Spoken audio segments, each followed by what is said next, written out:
Assalamualaikum warahmatullahi wabarakatuh. Alhamdulillah alladzi bi ni'matihi tatimmus shalihat.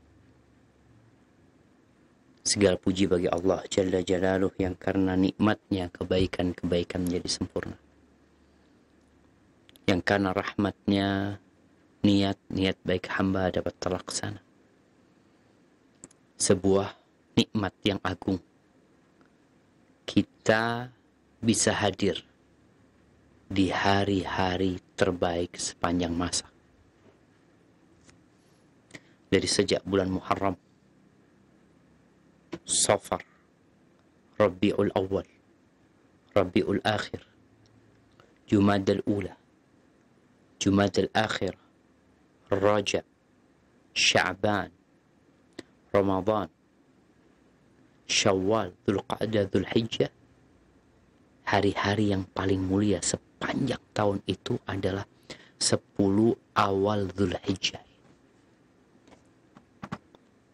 Tapi kenapa kok kita nggak ngelihat ya, nggak menyimak ada hiruk pikuk penyambutan untuk bulan Dzulhijjah. Sejatinya tatkala jemaah haji berangkat, kita lihat mereka benar-benar mengagungkan bulan ini. Rasulullah Shallallahu Alaihi Wasallam mengatakan, "Ma min ayyamin," dalam hadis Abdullah bin Abbas radhiyallahu anhum, "Ma min ayyamin al-amalu salihu fiha ahabbu ila Allah min hadhihi al-ayyam." Tiada hari-hari yang beramal soleh di dalamnya lebih dicintai Allah daripada beramal soleh di hari-hari ini, yakni 10 awal Dzulhijjah. Yang malam ini kita masuk ke malam ketiga. Para sahabat bertanya, "Walal jihadu fi sabilillah?" Apakah jihad di jalan Allah, berperang, berjuang, di mana meninggalkan keluarga, membawa harta dan jiwa, yang merupakan dzirwatu sanamil Islam, puncak dari amalan-amalan Islam ini, itu tidak dapat menandingi beramal soleh di 10 awal Dzulhijjah? Kata Nabi SAW, "Walal jihadu fi sabilillah." Jihad di jalan Allah pun tidak dapat menandingi beramal soleh di awal Dzulhijjah. Illa rajulun, kecuali satu kondisi. Seorang laki-laki kharaja bimalihi wa nafsihi wa lam yarji' min dzalika bi syai'. Rawahul Bukhari. Kecuali seseorang yang keluar berjihad di jalan Allah, dia membawa harta, dia membawa jiwanya, dan nggak ada yang pulang ke rumah. Dia tewas, kuda yang dia naikin terbunuh, maka yang seperti ini tidak tertanding.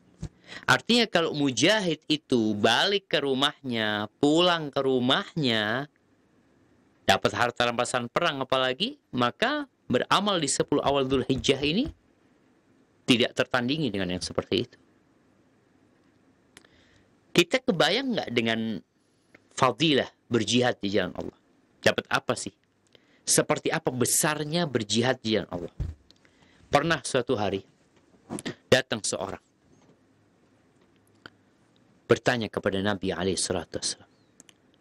Dia mengatakan, "Ya Rasulullah, dullani ala amalin ya'dilul jihad."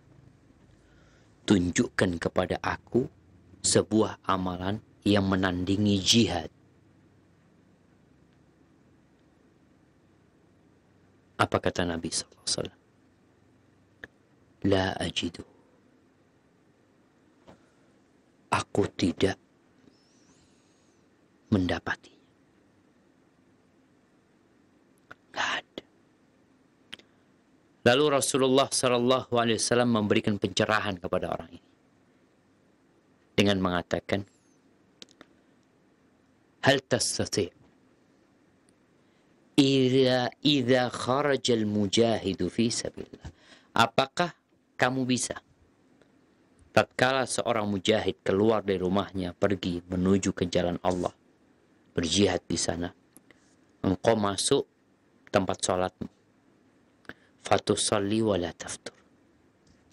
Engkau sholat terus dan tidak putus sholat.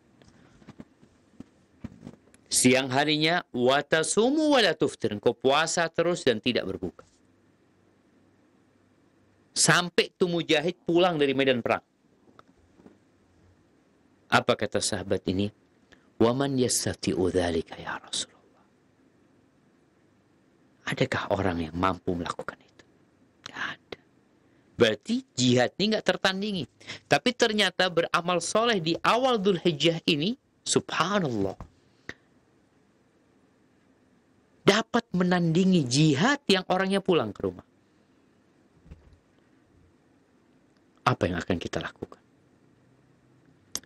Jabir bin Abdullah meriwayatkan dari Nabi SAW, afdalu ayyamid dunya ayyamul ashr. Hari-hari dunia yang paling mulia 10 awal Dzulhijjah. Dan kita sekarang sedang berada di dalamnya. Bersyukur nggak kita? Sebagian saudara-saudara kita telah mati. Dengan melonjaknya kasus COVID ini, sudah banyak yang mati. Terus terang sahabat-sahabat ana, orang-orang dekat ana, banyak yang meninggal dunia. Tadi, sebelum maghrib, ada yang telepon sama ana. Ustaz, ana punya mertua sakit. Asam lambungnya naik. Saturasi oksigennya rendah. Anak tanya dirawat di mana? Di rumah, Ustaz. Kita takut mau bawa ke rumah sakit ya. Habis maghrib, dikabarin sama menantunya satu lagi, mengatakan Ustaz sudah meninggal dunia. Rahimahullah. Beberapa hari yang lalu sahabat kita, Ustaz kita, walhamdulillah Allah masih memberikan umur kepada kita, memberikan kesehatan kepada kita. Kita masuk ke hari-hari termulia. Kita punya rencana nggak ya? Mau ngapain gitu? Apa saja amalan yang perlu kita lakukan? Kita berada di hari-hari yang paling mulia. Semua amal soleh. Puasa sunnah, baca Quran, sholat malam, bertakbir. Kenapa kita lihat nih sekarang di Roja ada takbiran? Kebanyakan orang berpikir takbiran itu ya malam lebaran doang. Ternyata enggak. Di awal Dzulhijjah ini, Rasulullah Sallallahu Alaihi Wasallam berpesan fa'aksiru fihinna minat takbiri wat tahlili wat tahmid. Perbanyak di awal Dzulhijjah itu, tentunya nanti nyambung sampai tanggal 13, memperbanyak apa? Takbiran. Allahu Akbar, Allahu Akbar. La ilaha illallah wallahu akbar. Allahu Akbar walillahil hamd. Baca. Bagaimana sahabat Nabi Abdullah bin Umar bin Khattab, Abu Hurairah radhiyallahu anhu berangkat ke pasar. Bertakbir dia. Sekadar mengingatkan orang-orang supaya mereka bertakbir. Khususnya nanti tanggal 9 Dzulhijjah ya, ada puasa Arafah di sana. Yang puasa Arafah itu fadilahnya itu seperti fadilahnya itu mengampuni dosa tahun lalu dan tahun yang akan datang. Maka sekali lagi hendaklah kita bersyukur dengan nikmat yang Allah berikan kepada kita. Kita bisa berada di hari-hari terindah.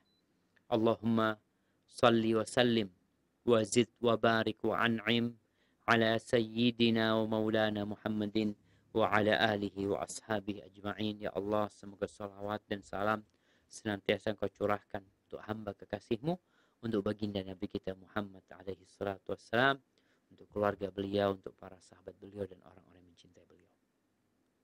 Pemirsa Roja TV dan pendengar Radio Roja rahimakumullah. Malam ini malam tanggal 3. Anak tadi baru kelihatan tuh hilal. Ingat Nabi alaihi salatu wassalam menyuruh kita, idza ra'aitumul hilal, kalau kalian melihat itu hilal, hendaklah berdoa. Apa doanya? Allahumma ahillahu alaina bil amni wal iman was salamati wal islam rabbi wa rabbukallah. Di riwayat lain dikatakan Allahu Akbar. Ya Allah, jadikan bulan ini bulan yang penuh dengan keamanan dan keimanan. Bulan yang penuh dengan Islam dan keselamatan. Tuhanku dan Tuhanmu adalah Allah. Kita tahu kondisi negeri kita, kondisi bangsa kita, kondisi masyarakat kita.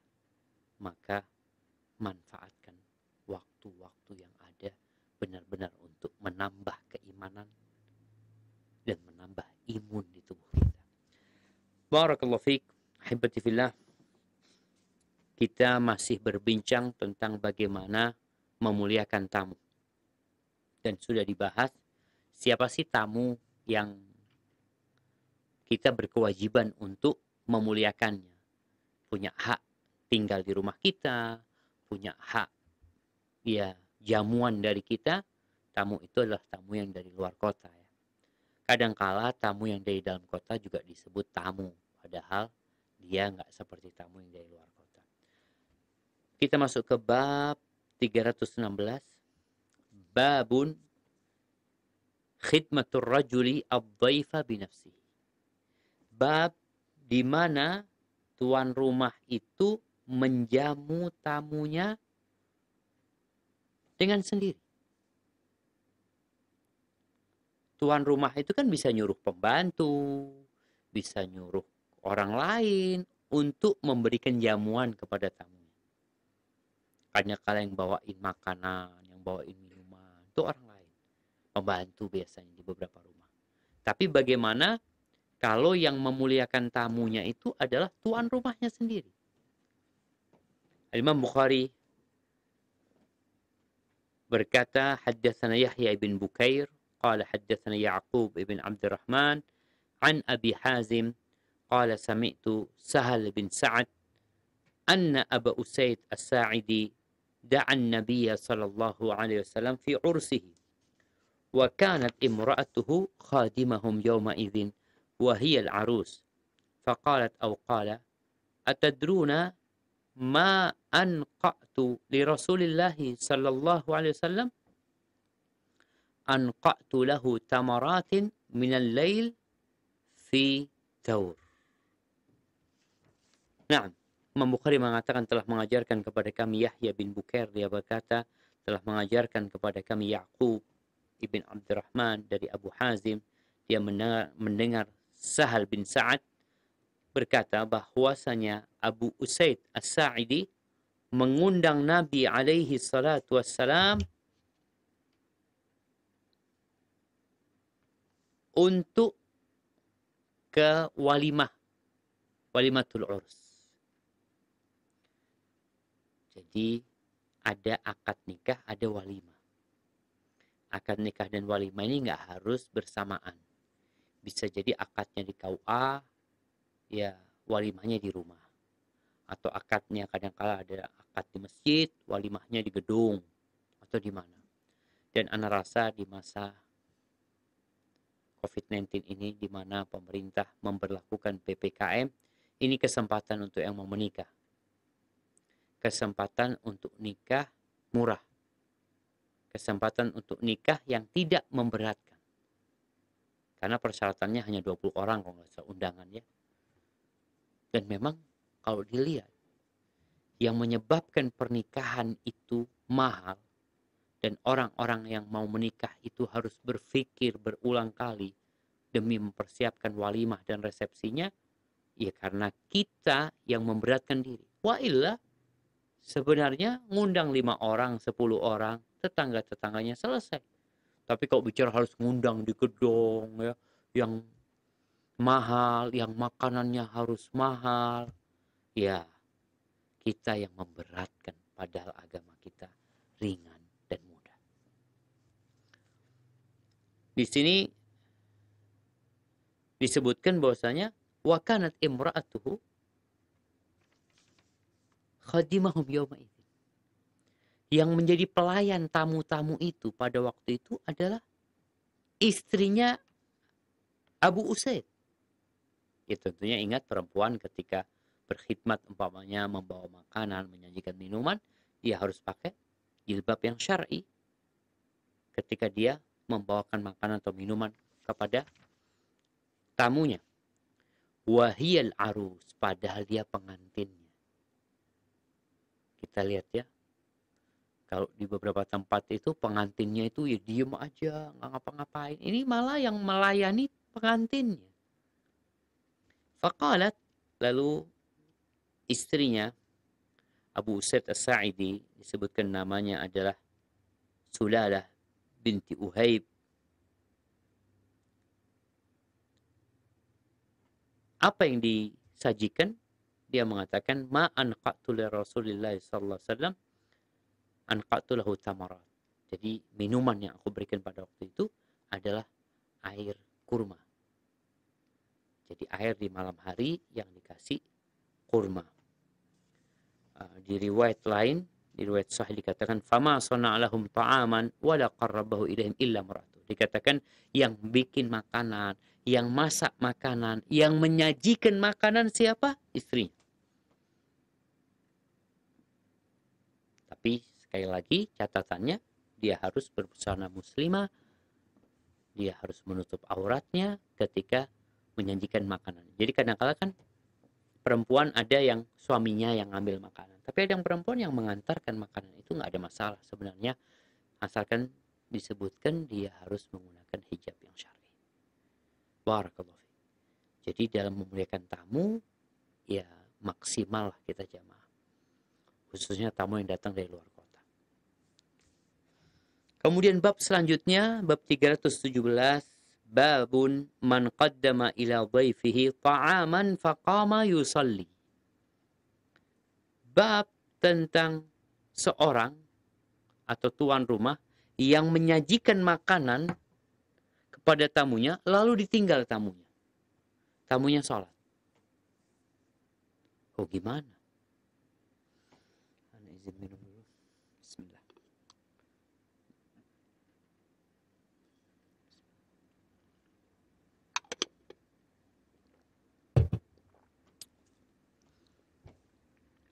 Jadi, terkadang tuan rumah ini punya wirid, yakni punya amalan rutin yang biasa dikerjakan. Anggap omongnya sholat duha. Tamunya datang nih.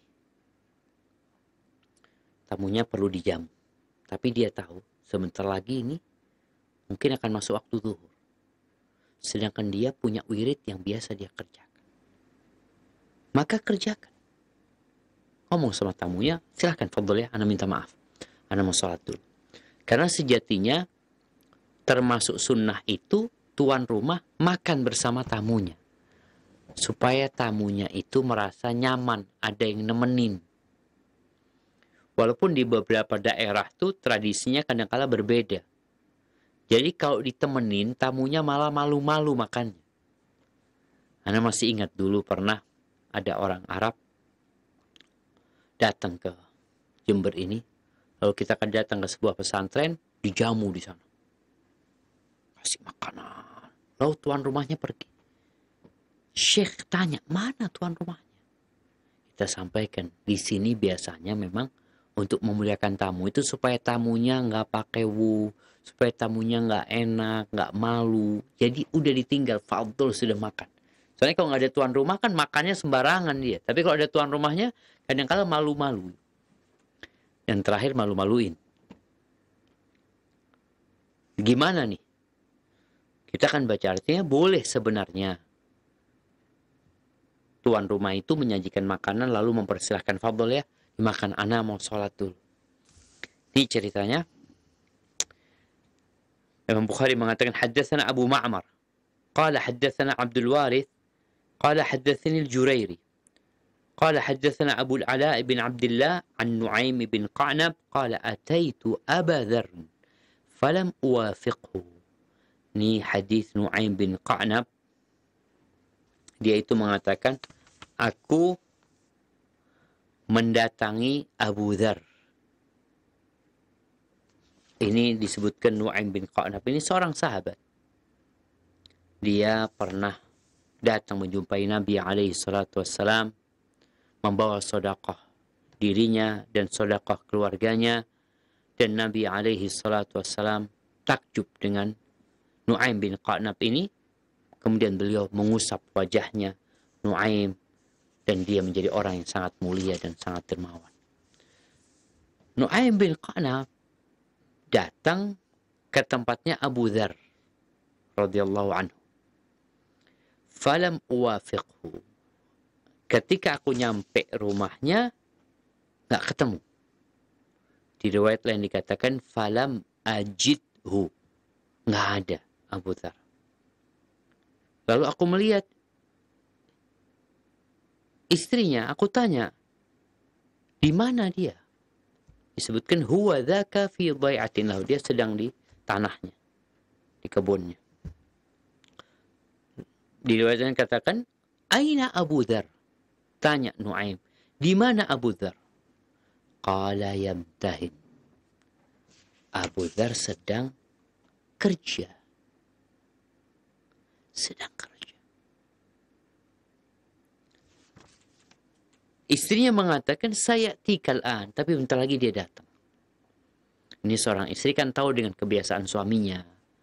Ada orang kerja, ya kalau sekarang kan mungkin orang sudah punya jam. Tanya kapan suaminya datang, kayaknya pulang kerja jam 3, nyampe rumah jam 4 biasanya. Jadi udah ketahuan. Di masa itu, istrinya Abu Dzar mengatakan, saya tikalan. Bentar lagi datang. Terus sekarang dia balik. Ini waktunya balik. Fajalastu lahu.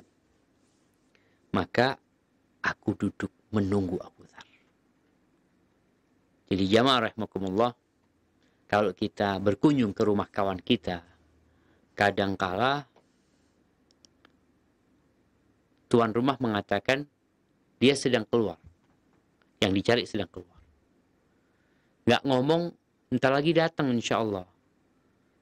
Biasanya disuruh pulang. Tamunya ini udah, dia nggak ada gitu. Tapi kalau dikatakan bentar lagi dia datang, berarti kan ada harapan tamunya ini ketemu sama tuan rumah. Maka duduk, menunggu. Faja'a wa ma'ahu ba'iran.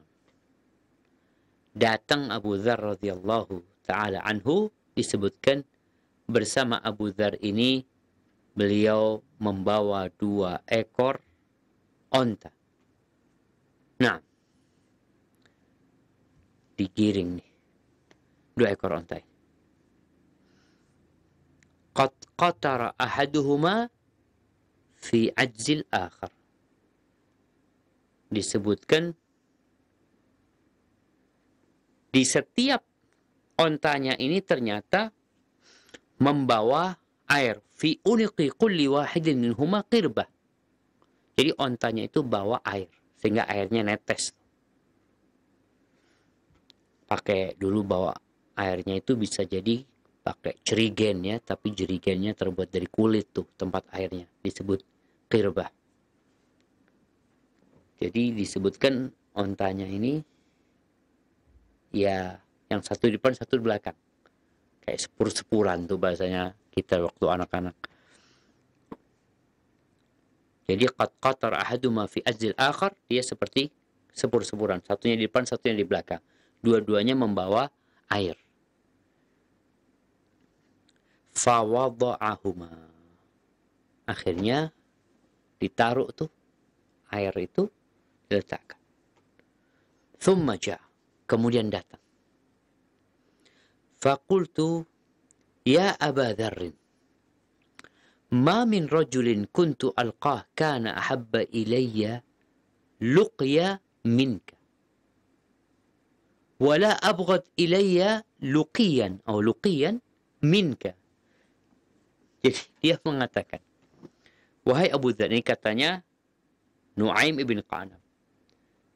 Dia mengatakan bahwasanya nggak ada orang yang lebih aku cintai berjumpa dengannya lebih dari engkau. Tapi juga nggak ada orang yang paling aku benci untuk aku jumpai lebih dari dirimu. Qala lillahi abuk ma yajma' hadha. Kata Abu Dzar, gimana kayak gitu? Nggak mungkin berkumpul lah. Cinta dengan kebencian. cinta dengan kebencian. Gimana di satu sisi nggak ada orang yang lebih diharapkan perjumpaannya, lebih dicintai untuk berjumpa dengannya dari Abu Dzar, tapi nggak ada yang lebih dibenci dari Abu Dzar. Lalu qala inni kuntu wa'attu mau'udatan fil jahiliyah.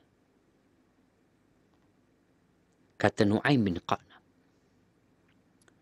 sesungguhnya aku pernah menguburkan putriku hidup-hidup pada waktu jahiliyah. Subhanallah. Jadi bangsa Arab jahiliyah, mereka itu gak suka sama anak perempuan.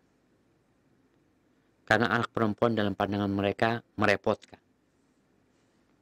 Gak bisa perang, gak bisa bawa pedang. Yang ada kalau ditawan oleh musuh, diperkosa sama musuh, atau dijual sama mereka. Maka kata Nu'aim, dia cerita tentang bagaimana dia di masa jahiliyah. Dan kelak jemaah, bayi-bayi perempuan yang dikubur hidup-hidup akan dibangkitkan dan ditanya. Allah mengatakan, wa idzal mau'udatu su'ilat bi ayyi dzambin qutilat. Ketika bayi-bayi perempuan yang dikubur hidup-hidup ditanya, dengan alasan dosa apa mereka dikubur hidup-hidup? Apa alasan? Maka Islam datang memuliakan para wanita. Bahkan memiliki anak perempuan itu, subhanallah, akan mendorong orang tuanya atau akan memberikan fadilah di mana orang tuanya akan masuk surga. Anak-anak perempuan akan menyelamatkan orang tuanya dari api neraka. Nggak sama dengan anak laki.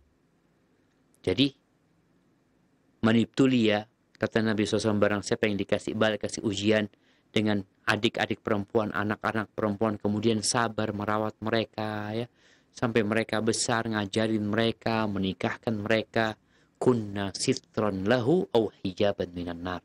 Maka anak-anak perempuan itu akan menjadi penyelamat orang tuanya dari api neraka. Jadi berbeda banget deh. Di masa jahiliyah dikubur hidup-hidup. Datang Islam, dimuliakan sampai menjadi penyelamat buat orang tuanya. Dan ahibati fillah,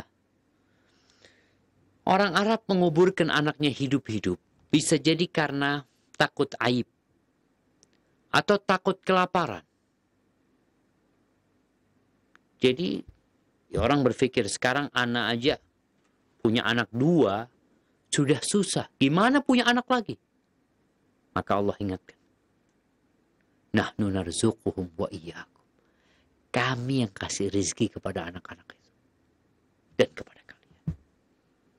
Nu'aim bin Qa'nab, kenapa dia tadi nyebutkan dia nggak ada orang yang paling aku benci untuk berjumpa dengannya lebih dari engkau. Maka Nu'aim mengatakan alasannya. Inni kuntu wa'attu ma'udatan fil jahiliyah. Arhabu in laqituka an taqula la taubata laka la makhraj. Wa kuntu arju an taqula laka taubah wa makhraj. Yang aku takutkan berjumpa dengan engkau, aku khawatir engkau mengatakan nggak ada tobat. Nggak ada solusi buat engkau. Artinya neraka tempatnya.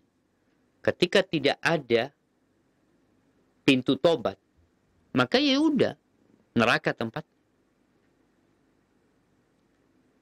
Padahal aku berharap di sini. Yang tadi dia takut, tapi dia juga cinta. Yang aku harapkan itu engkau menjawab laka taubatun wa makhraj. Laka taubatun wa makhraj. Ada taubat buat engkau dan ada solusi. Qala Abu Dzar berkata, afil jahiliyati asabta. Benar, engkau melakukannya di masa jahiliyah, yakni sebelum dia masuk Islam. benar. Qultu na'am. Iya. Dulu, ketika di masa jahiliyah.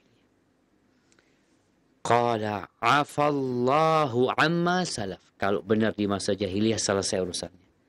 Semoga Allah memaafkan yang telah berlalu. Jadi yang berlalu, ketika orang bertobat, sejatinya yang berlalu ya berlalu sudah. Bahkan Nabi SAW mengatakan, at-taibu minadz-dzambi kaman la dzamba lahu. Orang yang bertobat dari perbuatan dosa, itu seperti orang yang nggak punya dosa.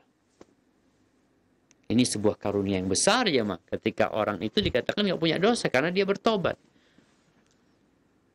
Amr bin As ketika datang mengutarakan keinginannya untuk masuk Islam, tapi Amr bin As mengatakan, walakinni ashtarit, tapi aku punya syarat. Aku mau masuk Islam, tapi aku punya syarat. Kata Nabi SAW, apa syarat? Allah ampuni dosa-dosaku. Karena Amr bin As tahu bagaimana dia jahatnya kepada umat Islam. Bahkan bagaimana dia berangkat ke Habasyah.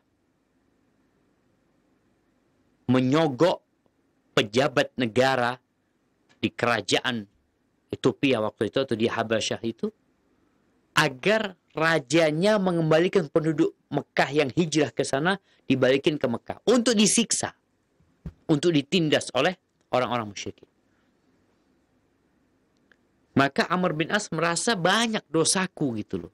Kalau aku masuk Islam, tetap bawa itu dosa, ya apa gunanya? Maka Nabi SAW mengatakan, apa kau nggak tahu wahai Amr bin As? Anal Islam yajubu ma qablah. Bahwa Islam itu akan menghapuskan dosa-dosa yang telah berlalu. Selesai. Maka tentunya gembira pada waktu itu Amr bin As. Nah, di sini Abu Dzar radhiyallahu anhu mengatakan bahwasanya afallahu amma salaf, yang sudah berlalu semoga Allah memaafkan. Wa qala limra'atihi, ini yang jadi pembahasan inti dari hadis ini, di mana Abu Dzar setelah itu berkata kepada istrinya, apa kata? Atina bi ta'amin. Sebutkan, minta, ayo ambilkan makanan nih, ada tamu nih. Bawakan makanan, datangkan makanan. Fa'abat. Istrinya nggak mau bawa makanan. Kayaknya istrinya lagi kesel sama suaminya. Thumma amaraha. Disuruh lagi. Ini kita lihat bagaimana rumah tangga ya. Kadangkala ya lautan itu tenang. Tapi tiba-tiba kadangkala datang badai. Disuruh yang kedua kali, fa'abat. Hatta irtafa'at aswatuhuma. Dikatakan sampai akhirnya suara mereka berdua ini jadi tinggi. Udah lagi saling marah nih Abu Dzar sama istrinya. Maka tatkala itu Abu Dzar mengatakan, inna kunna la ta'dawna. Naam. La ta'addawna ma qala Rasulullah sallallahu alaihi wasallam. Kalian ini tidak melewatin apa yang dikatakan Nabi SAW. Disuruh, gak nurut. Qultu, kata Nu'aim ketika mendengar Abu Dzar mengatakan itu kepada istrinya, yang ya kalau bisa dikatakan durhaka, tadi dia nggak mau nurut gitu, disuruh bawain makanan nggak mau. Qultu wa ma qala Rasulullah sallallahu alaihi wasallam fihin. Apa yang dikatakan Rasul sallallahu alaihi wasallam tentang perempuan-perempuan ini? Maka Abu Dzar mengatakan, innal mar'ata khuliqat min dila. Sesungguhnya perempuan itu diciptakan dari tulang rusuk. perempuan itu diciptakan dari tulang rusuk. Nabi Adam diciptakan dari tanah. Hawa istrinya diciptakan dari Nabi Adam, dari tulang rusuknya Nabi Adam. Wa khalaqa minha zawjaha. Maka ada perbedaan antara Nabi Adam dan Hawa. Nabi menyebutkan perempuan itu diciptakan dari tulang rusuk. Wa innaka in turidu an tuqimaha taksirha. Kalau engkau ingin meluruskannya, maka engkau akan mematahkan. Artinya kalau seorang laki-laki, seorang suami berusaha untuk meluruskan istrinya, ya, yang akan terjadi patah dia itu. Karena memang seperti itu tabiat wanita. Maka kadang-kala ada bapak-bapak yang menikah 10 tahun, kesalahan istrinya yang 10 tahun lalu tetap diulangi lagi gitu. Tetap itu lagi. Yang kadang-kala nggak nurut. Wa in tudariha fa inna fiha awadan wa bulghah. Tapi kalau engkau berusaha mengobatin, menyikapin kondisi itu dengan sabar, dengan tabah, dengan bijak, maka sesungguhnya ya fa inna fiha awadan wa bulghatan. Ya tetap di dia itu ada kebengkokan, tapi ada ya sarana bagi kita, ada bekal buat kita. Ya ini kita ini perlu sama perempuan. Mau nggak mau yang harus kita lakukan adalah memahami tabiat dan karakter perempuan. Karena kita butuh dengan mereka. Bahkan kita tahu Allah Azza wa Jalla mengatakan hunna libasul lakum wa antum libasul lahun. Sesungguhnya perempuan-perempuan itu adalah pakaian buat kalian dan kalian pakaian buat mereka. Jadi ini yang disebutkan oleh Nabi SAW tentang kondisi perempuan. Dia diciptakan dari tulang rusuk yang bengkok. Kalau engkau mau meluruskan, mau membenarkan dia, yang ada dia akan patah. Dan patah maksudnya engkau akan menceraikan dia. Tapi kalau engkau sabar, engkau tabah menghadapi dia, ya tetap bengkoknya itu tetap ada. Tapi di sana kita punya perlu gitu loh. Ada sesuatu yang memang kita perlukan dari dia. Bahkan kita tahu Nabi Adam alaihissalam tatkala hidup sendirian di surga, di tempat yang begitu mewah, yang begitu indah, beliau kesepian. Maka Allah ciptakan Hawa. Ketika mendengar ini, apa yang terjadi? Fawallat faja'at bitharida ka'annaha qata'. Ketika itu akhirnya istrinya ini bangkit. Dia berpaling, kemudian dia membawa tarida, membawa makanan seperti bubur. Tarid itu mungkin modelnya disebutkan makanan berkuah yang dikasih potongan, makanan berkuah ada dagingnya, kemudian dikasih potongan roti kecil-kecil ya, sehingga mudah mengkonsumsi tarid ini karena sudah lentur rotinya bercampur dengan kuah tadi. Nah, kemudian setelah itu dan disebutkan sarida, apa makanan berkuah ini dari burung ya. Dagingnya itu daging burung qata'. Baik. Faqal, lalu Abu Dzar radhiyallahu taala anhu mengatakan kepada tamunya ini, kepada Nuaim ibn Qa'nab, "Qul wala ahulannak fa inni sha'im." Dikatakan engkau makan. Wala ahulannak, dan jangan bikin aku enggak usah khawatir sama aku. Aku tidak ingin menakut-nakuti engkau. Aku sedang puasa. Engkau makan. Jadi tamunya dipersilahkan untuk makan. Ini juga menjadi adab ya tuan rumah tatkala tamunya sudah masuk, sudah di meja makan, atau di depannya itu ada makanan yang sudah disuguhkan, kadang-kala tamu ada yang malu. Maka sahibul bait, tuan rumah, hendaklah mempersilahkan. Tafadhol, tafadhol. Di sini Abu Dzar mengatakan kepada tamunya, kul wala ahulannak. Engkau nggak usah takut, aku nggak ingin nakut-nakutin kau. Fa inni shaim. Aku sedang puasa. Thumma qama yusalli. Kemudian Abu Dzar meninggalkan tamunya, ngapain? Berangkat sholat. Ditinggal tamunya, tuan rumahnya sholat. Makanya tadi Anda sampaikan, terkadang kita punya wirid ya. Kita punya sebuah amalan sholat sunnah yang memang biasa kita kerjakan. Ketika ada tamu pun, selayaknya kita tidak meninggalkan. Oh, anak ada tamu sibuk, sudah fadhol, tamunya dikasih minum, kasih makan. Fadhol ya, silakan. Minum dulu, anak mau sholat. Kalau bicara, berarti nanti dia akan riak, Ustaz. Riak itu amalan hati ingin dipuji. Sedangkan sholatmu ini, ada tamu, nggak ada tamu, engkau bisa ngerjain gitu. Jadi bukan sholat yang dibikin-bikin, yang dibuat karena ada tamu, baru engkau sholat. Tapi ini sholat yang memang menjadi rutinitas kita, menjadi amalan sunnah yang kita kerjakan, yang kita tidak pernah meninggalkannya.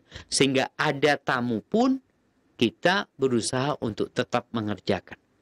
Sebagaimana yang dilakukan oleh Abu Dzar radhiyallahu ta'ala anhu. Faja'ala yuhadzibu ruku' thumman fatala fa'akal. Abu Dzar karena ada tamu, dia sholatnya nggak panjang-panjang. Dia, yang penting dia telah melaksanakan wirid dia, rukuknya itu nggak dipanjangin sama Abu Dzar radhiyallahu anhu. Selesai sholat, Abu Dzar makan. Puasa. Ini selesai sholat malah makan Abu Dzar radhiyallahu ta'ala anhu. Bismillah.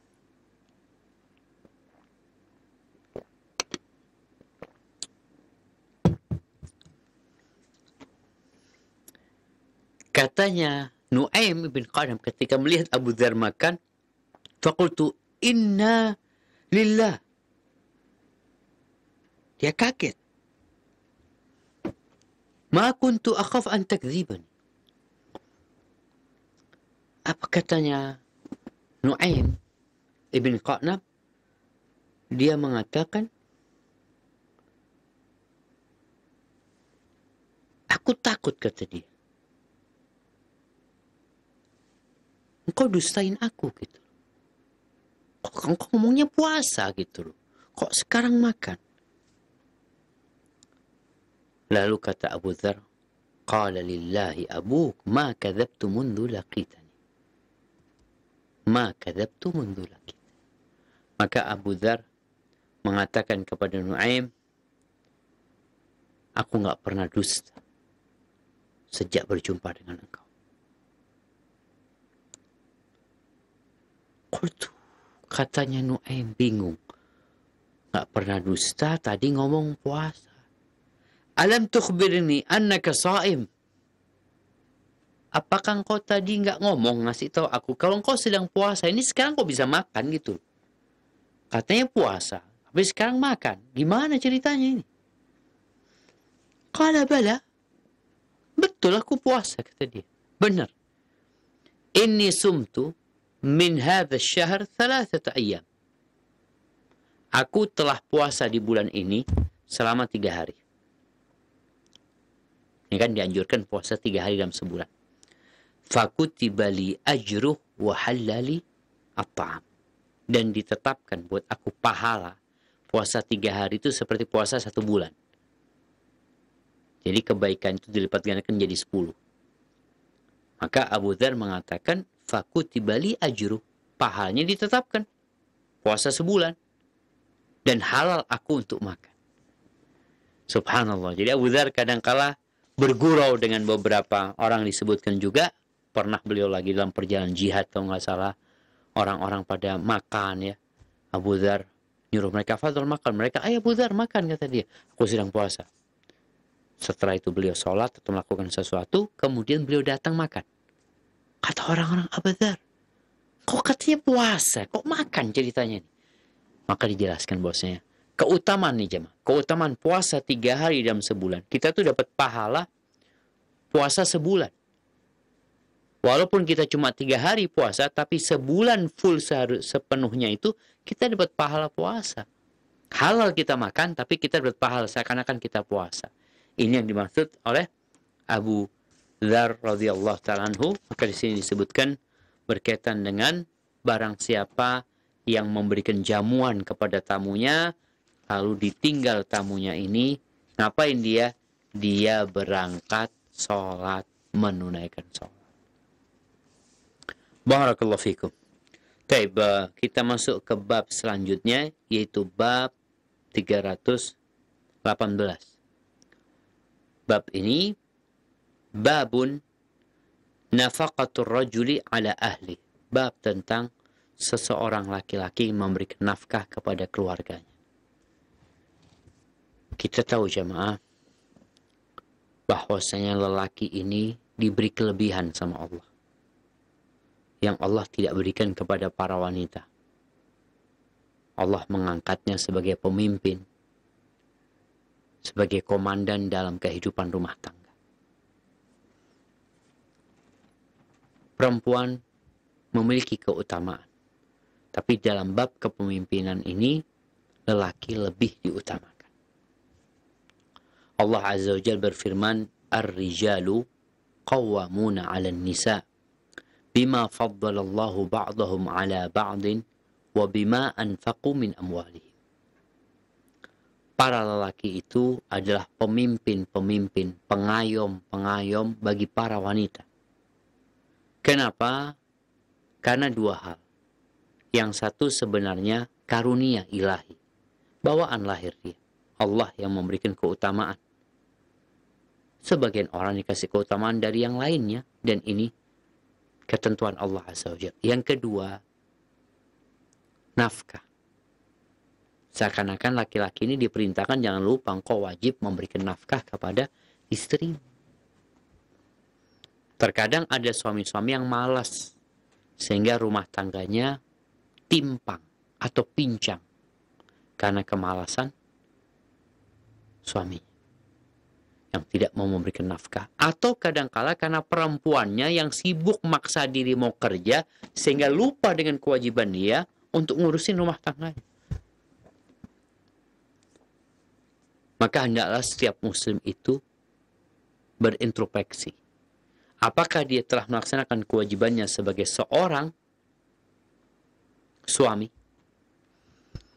Di sini disebutkan hadis.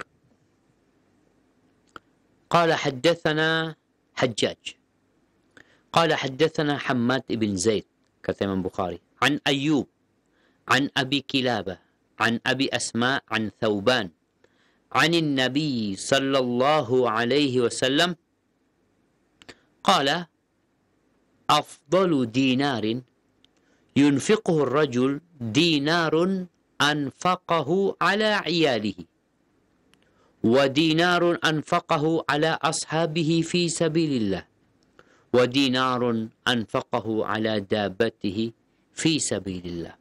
قال أبو قلابة وبدأ بالعيال وأي رجل أعظم أجرا من رجل ينفق على عيال صغار حتى يغنيهم الله عز وجل. Subhanallah jemaah. Di sini Al-Imam Bukhari meriwayatkan, mengatakan telah mengajarkan kepada kami Hajjaj. Dia berkata telah mengajarkan kepada kami Hammad bin Zaid. Dari Ayub, dari Abu Qilabah, dari Abi Asma, dari Thauban, Maula Rasulullah SAW. Dari Nabi SAW beliau mengatakan, Afdalu dinarin, sebaik-baiknya dinar. Dinar ini mata uang yang ada pada waktu itu. Ada dinar, ada dirham. Dinar itu terbuat dari emas. Dan 1 dinar biasanya 4,25 gram emas. 4/4 emas. Itu 1 dinar. Nabi menjelaskan, karena orang tuh kadang-kala kebingungan tentang bagaimana dia manage, mengatur keuangannya. Ada orang yang kepingin sedekah, kepingin kurban, kepingin umroh, kepingin haji, kepingin berbagi dengan fakir miskin. Maka ada orang mungkin kepingin belanja untuk kebutuhan kehidupan dia.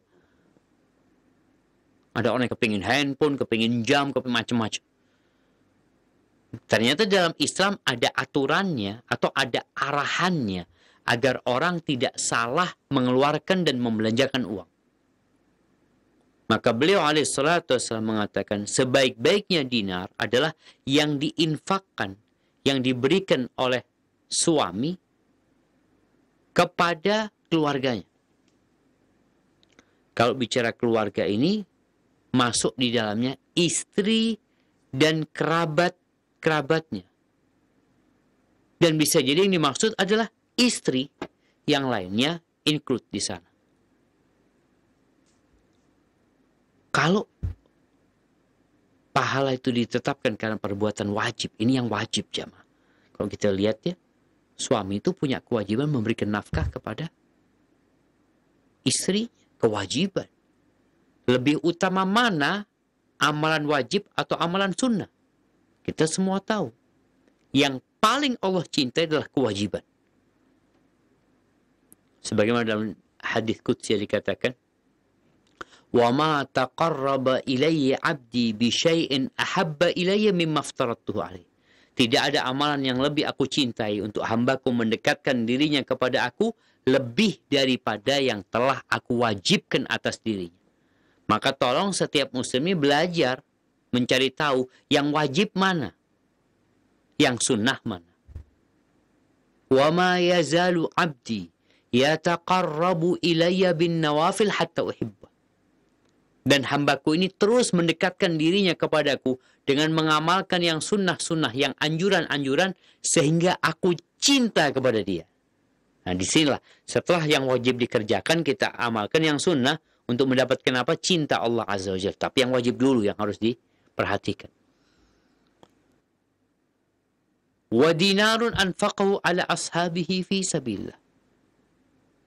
Dan satu dinar yang dia infakkan kepada kerabat, kepada sahabat-sahabat dia di jalan Allah Azza wa Jalla, teman-teman dia, sesama mujahid fi sabilillah, dia memberikan nafkah kepada mereka, ini mulia sekali. Wa dinarun, kemudian yang ketiga, dan dinar yang dia belanjakan untuk nafkah kendaraannya, untuk nafkah ontanya, untuk nafkah kudanya di jalan Allah Azza wa Jalla.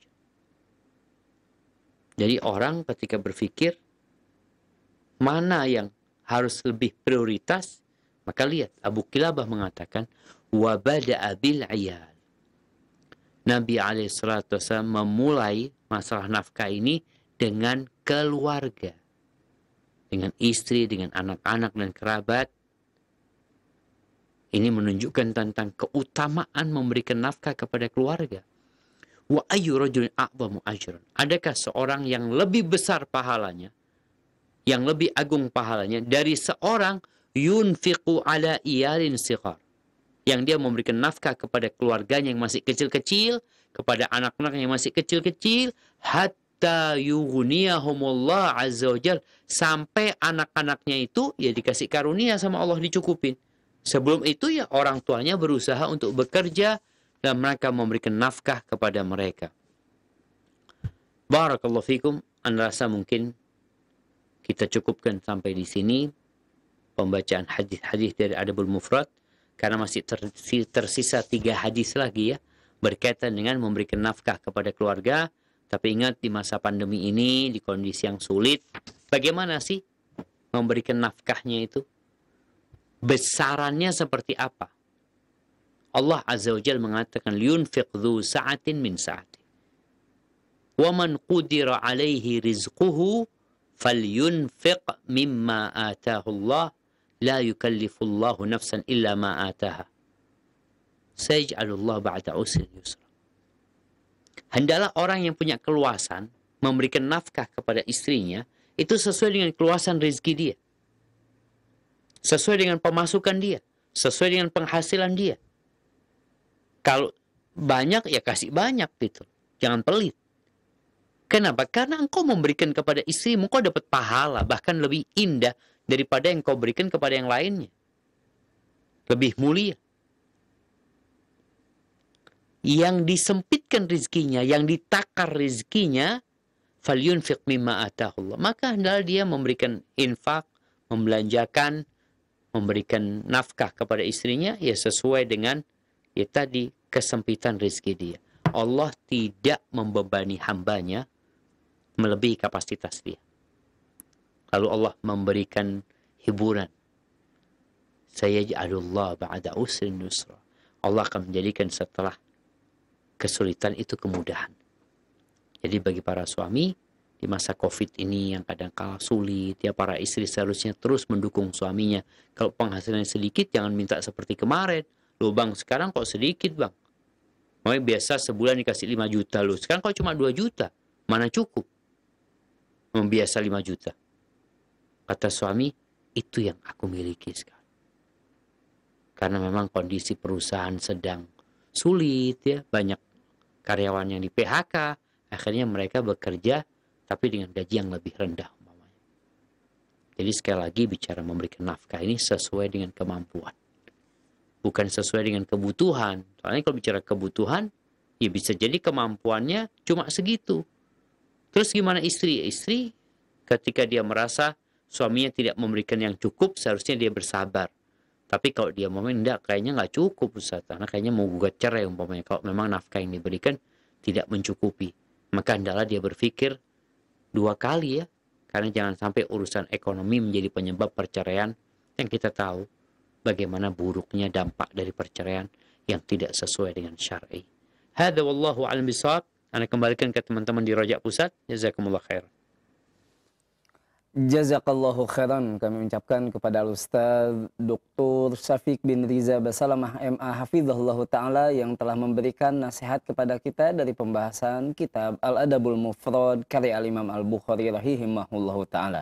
Saudaraku seiman dan seakidah, para pemirsa Roja dan pendengar Roja dimanapun Anda berada, kami undang Anda untuk memasuki sesi tanya jawab. Anda dapat berpartisipasi dengan mengirimkan pertanyaan Anda melalui pesan singkat. Baik, pertanyaan pertama kita akan coba angkat melalui pesan singkat. Pertanyaan dari Ibu Lis Jumadi di Papua, Ustaz. Pertanyaannya, Ustaz, rasanya tiap membuka WA dari saudara, teman, tetangga, miris berita selalu tentang kedukaan, Ustaz. Pertanyaannya, zikir apa yang bisa menenangkan hati saat menghadapi berita-berita ini, Ustaz? Apalagi saat ini keluarga juga ada yang sedang sakit. Mohon penjelasannya, Ustaz.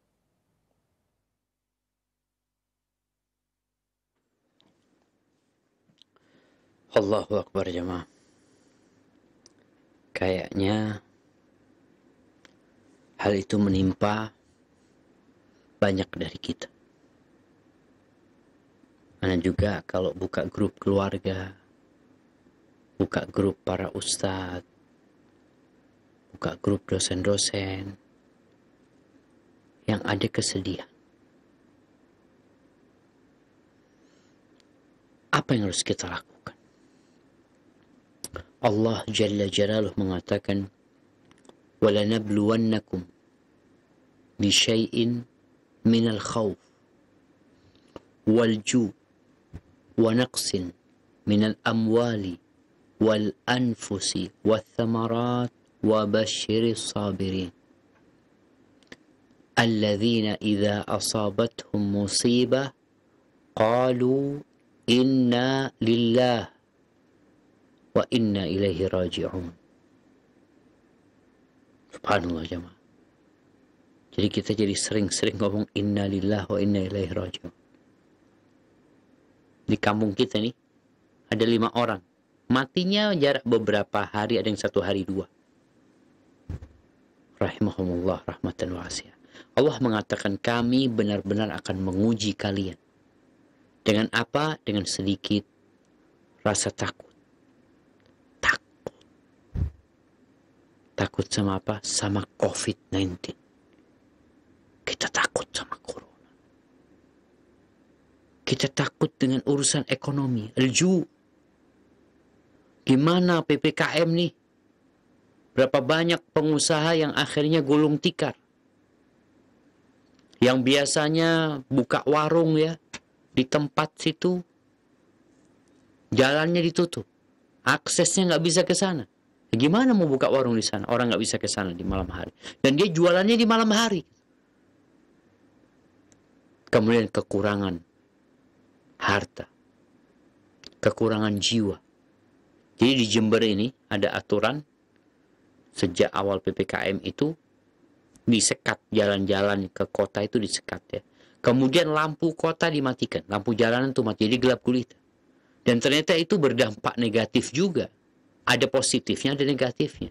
Negatifnya karena jalannya banyak lubang, banyak kecelakaan. Ya benar-benar ujian lagi. Ya maksudnya pemerintah agar orang-orang nggak keluar rumah, udah di rumah aja gitu.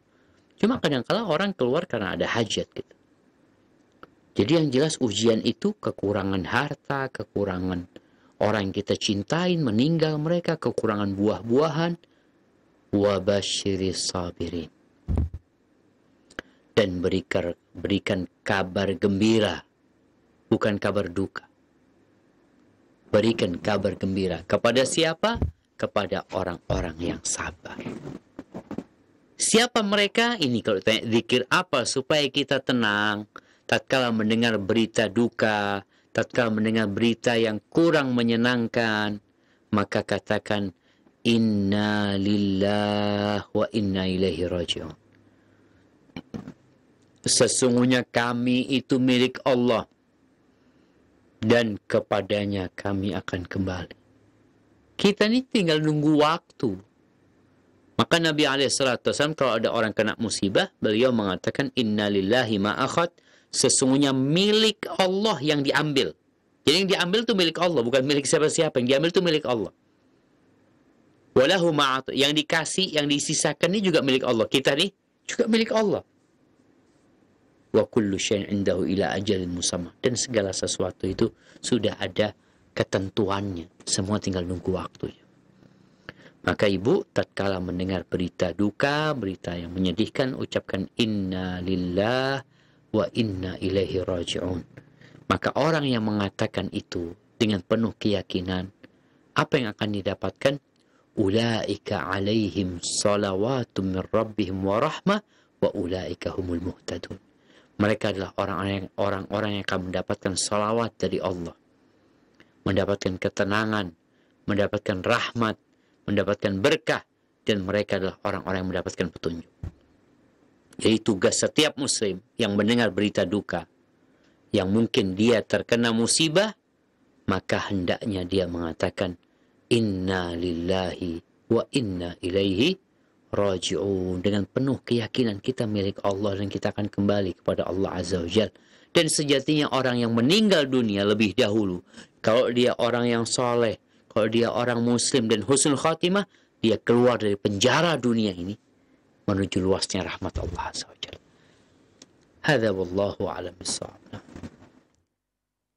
Jazakallahu khairan Ustadz atas penjelasannya, dan untuk berikutnya kami coba angkat penanya melalui line telepon, kami persilahkan. Iya. Assalamualaikum.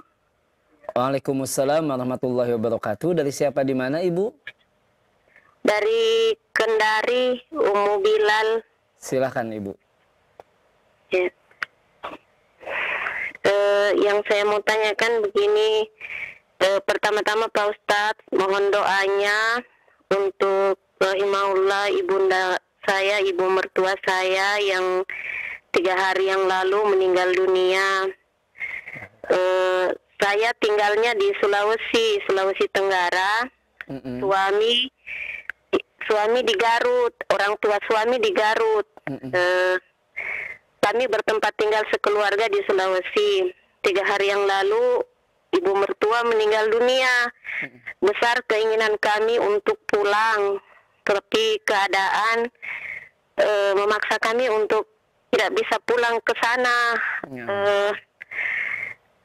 Apakah kami berdosa atas kejadian ini karena kami tidak mampu untuk pulang, serta apa yang harus kami lakukan, Pak Ustadz.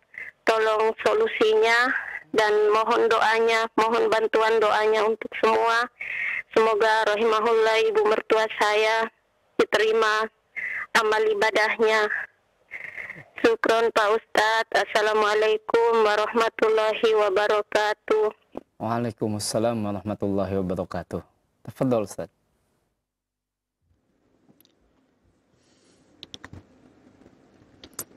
Allahu Akbar jemaah.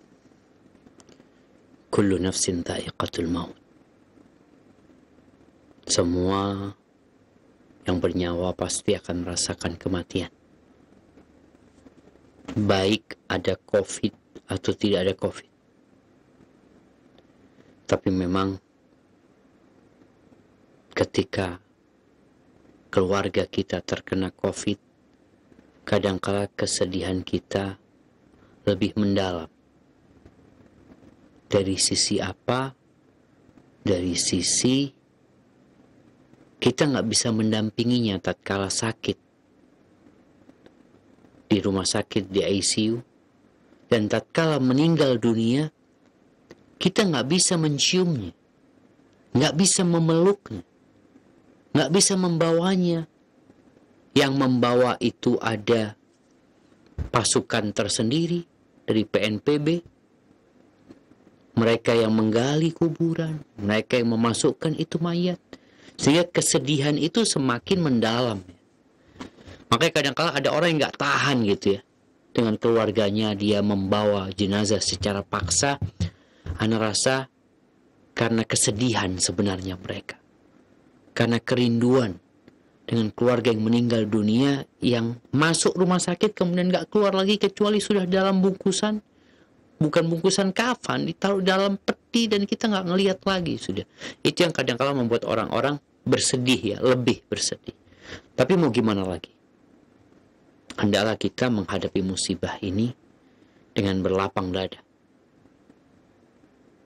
Ma asaba min musibatin illa biiznillah. Ingat, tidak ada satupun musibah yang menimpa kecuali dengan izin Allah Azza wa Jalla. Wa man yu'min billahi yahdi qalbah. Barang siapa yang beriman, maka Allah akan kasih hidayah. Beriman bahwa itu sudah ditentukan Allah, itu sudah takdir, dan memang kejadiannya harus terjadi seperti itu. Maka Allah akan memberikan petunjuk kepada dia. Akhirnya dia jadi tenang hidupnya. Yang ditanyakan ibu tadi kan, gimana Ustaz? Kalau bicara COVID kan memang ada bersama kita jenazahnya nih. Kita mau ikut ngurusin nggak bisa. Kalau yang ini ibu mertua ada di Garut, yang ini ada di Sultra sana. Sehingga ada kesedihan ya. Kesedihan itu pantas. Diperbolehkan kita bersedih. Asalkan kita tidak mengucapkan kecuali perkataan yang diridhai Allah Azza wa Jalla. Lalu apa yang bisa dilakukan? Kalau dia apakah dosa? Enggak dosa. Karena keberadaan kita juga, apalagi tadi seorang perempuan, kalau dia berada di samping mertuanya yang dicabut nyawanya, nggak bisa berbuat apa-apa. Alhamdulillah, mengurus jenazah itu fardu kifayah. Artinya kewajiban yang kalau sudah ada yang mengurusin, kita nggak dosa. Maka tadi dikatakan apakah dosa? Enggak, karena sudah ada yang ngurusin jenazahnya. Diurusin jenazahnya, kemudian dimakamkan. Yang bisa dilakukan sekarang adalah bagaimana memperbanyak doa. Dan paling tidak kepada ipar-ipar ya, kepada kerabat yang ada di Garut, anti bisa telepon minta maaf. Kami nggak bisa datang karena kondisi seperti sekarang ini. Insya Allah mereka memaklumi hal itu. Dan yang terpenting buat orang yang sudah meninggal dunia adalah bagaimana kita memperbanyak doa. Karena itu yang diperlukan. Sebenarnya banyak kejadian, ini orang meninggal dunia, nunggu anaknya. Dari Jakarta, memang meninggal di Jember, anaknya di Jakarta. Pertanyaannya, apa yang bisa dilakukan anaknya? Manfaat apa yang didapat oleh ibu yang meninggal? Nggak ada. Kedatangan anaknya terkadang membuat terhambatnya atau menunggu kedatangan anak, kadang-kala membuat terhambatnya atau terlambatnya penguburan jenazah. Padahal anaknya cuma pengen ngeliat doang. Kemana ketika engkau hidup? Kenapa engkau tidak suka melihat orang tuamu? Ketika mati, maksain melihat. Maka yang bisa dilakukan anak adalah mendoakan orang tuanya, sampaikan segerakan dikuburkan, ya usah nunggu anak. Anak tahu anak mungkin yang punya salah sama ibu karena ya kurang berbakti sama ibu, tapi jenazah hendak dikuburkan. Itu mungkin yang bisa dilakukan oleh penanya, memperbanyak istighfar buat martuanya, ucapkan Allahumma gfir laha warhamha wa'afiha wa'afu anha, sebut namanya, kemudian menjalin hubungan baik dengan orang-orang yang dicintai oleh ibu mertua. Dan kita juga berdoa dari tempat ini jamaah agar Allah menyembuhkan yang sakit di antara kita. Allahumma shfi mardana wa mardal muslimin waghfir mautana wa mautal muslimin. Ya Allah, sembuhkan yang sakit di antara kami dan yang sakit di antara umat Islam, dan ampuni yang meninggal di antara kami dan keluarga-keluarga yang meninggal dari kalangan umat Islam. Innaka waliyyu dzalika wal qadir alaih. Allah yang maha mampu dan berkuasa atas semua itu. Dan kita juga berdoa memohon kepada Allah agar bala ini diangkat dalam kondisi dosa-dosa kita sudah dihapuskan dan kita menjadi orang yang lebih baik nantinya. Hadza wallahu a'lam bissawab. Jazakallahu khairan Ustadz atas penjelasannya, dan berikutnya kembali kita angkat pertanyaan melalui pesan singkat Ustadz dari hamba Allah di Kediri. Ustadz ingin bertanya, sebelumnya berdoa Ustadz, semoga Ustadz dan seluruh kaum muslimin selalu dalam perlindungan Allah Subhanahu wa taala. Amin. Qadarullah, ibu ana wafat karena sebelumnya terpapar Covid Ustadz dan meninggalkan hutang yang tidak sedikit. Pertanyaannya Ustadz, apakah kami membayar cicilan hutang terlebih dahulu atau berkurban atas nama almarhumah? Mohon nasihatnya Ustadz. Jazakumullahu khairan.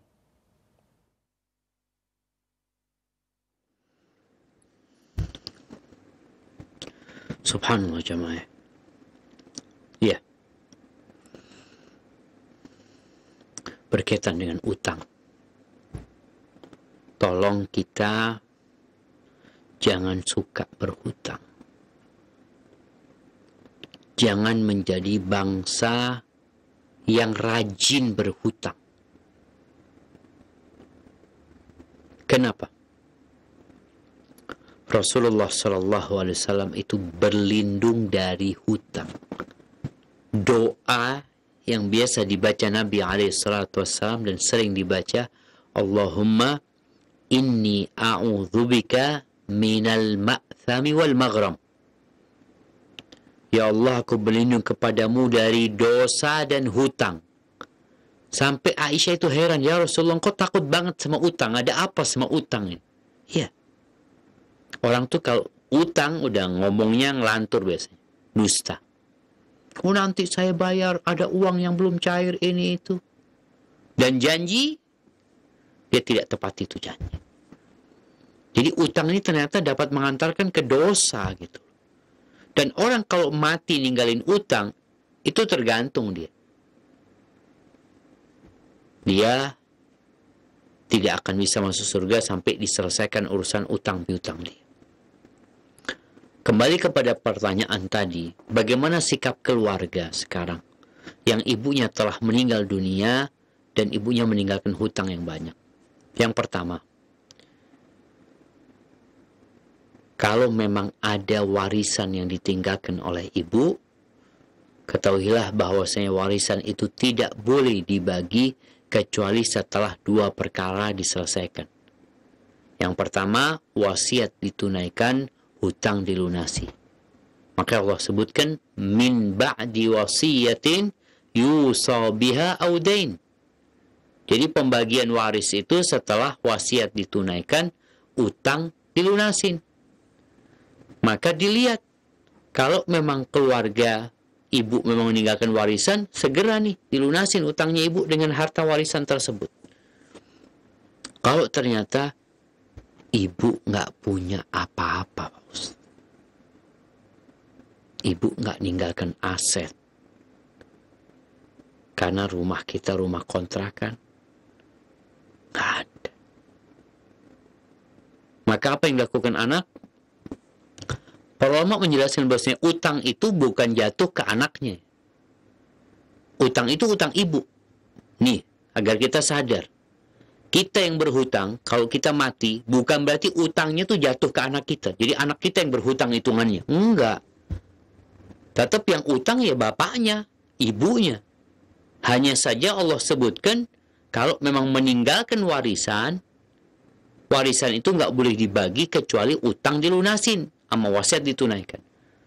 Tapi bukan berarti otomatis orang tuanya berhutang, orang tuanya mati, kemudian anaknya menanggung utang tersebut. Jadi yang terhitung berhutang tuh anaknya enggak. Artinya kalau nanti anaknya mati, anaknya yang punya dosa, ibunya sudah lunas. Enggak. Tetap utang ibunya, utang bapaknya. Sang anak melunasi utang orang tuanya termasuk bentuk kebaktian kepada orang tuanya. Tapi kalau ada warisan wajib dilunasin dulu. Maka kalau ditanyakan mana yang lebih utama dikerjakan sekarang, melunasi utangnya ibu atau berkurban? Ana rasa kalau kondisinya memang uang itu cukup untuk melunasi utang, ya lebih baik mencicil utangnya ibu. Walaupun engkau nggak berkurban tahun ini, tapi insya Allah engkau juga telah membantu ibu meringankan beban dia. Wah, semoga ketika Allah memberikan rizki, engkau bisa berkurban di tahun depan, dan paling tidak engkau niat berkurban.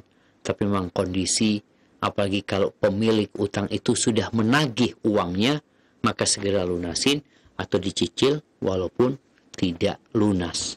Hadza wallahu a'lam bishawab. Jazakallahu khairan Ustadz atas penjelasannya, dan tampaknya Ustadz kami akan angkat pertanyaan terakhir untuk kesempatan di malam hari ini Ustadz, dari pesan singkat dari hamba Allah, tidak disebutkan dari daerah mana. Ustadz izin bertanya, kewajiban suami memberi nafkah kepada istri. Pertanyaannya Ustadz, apakah hal itu sama juga disebut sodakoh kepada istri Ustadz? Tafadhol Ustadz.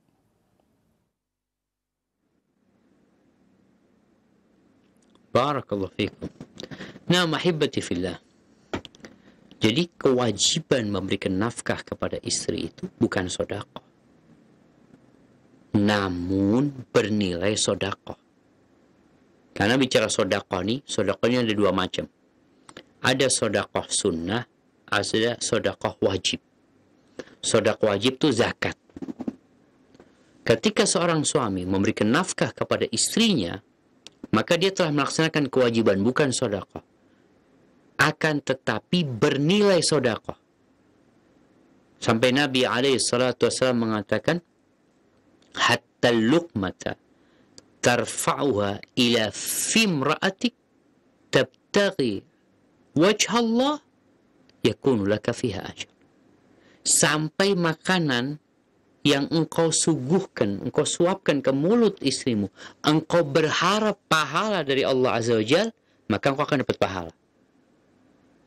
Dapat pahala.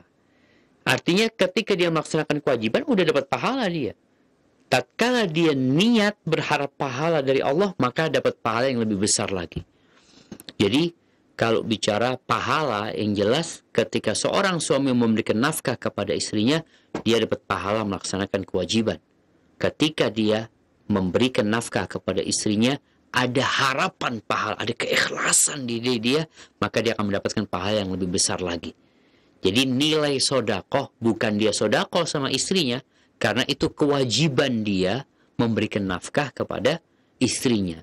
Dan yang wajib lebih Allah cintai daripada yang sunnah. Bahkan Nabi SAW mengatakan, ibda biman ta'ul, mulailah memberikan nafkah itu kepada orang yang jadi tanggung jawabmu. Jadi jangan kita berpikir yang jauh-jauh, sedangkan yang dekat sama kita, yang jadi tanggung jawab kita, tidak memberikan nafkah kepada mereka. Jadi menjadi dosa besar ketika seorang menelantarkan orang-orang yang jadi kewajiban dia, yang jadi tanggung jawab dia. Dia bangun masjid, dia bangun ini itu, tapi istrinya tidak dia urusin. Hadza wallahu a'lam bishawab. Itu yang dapat Anda sampaikan, kurang lebih mohon maaf. Ingat jemaah, kita berada di malam atau di awal-awal bulan Dzulhijjah, manfaatkan waktu untuk memperbanyak takbir, memperbanyak tahlil, memperbanyak tahmid, dan memperbanyak amal soleh. Hadza wallahu a'lam bishawab. Ana kembalikan ke teman-teman di studio pusat. Jazakumullah khair.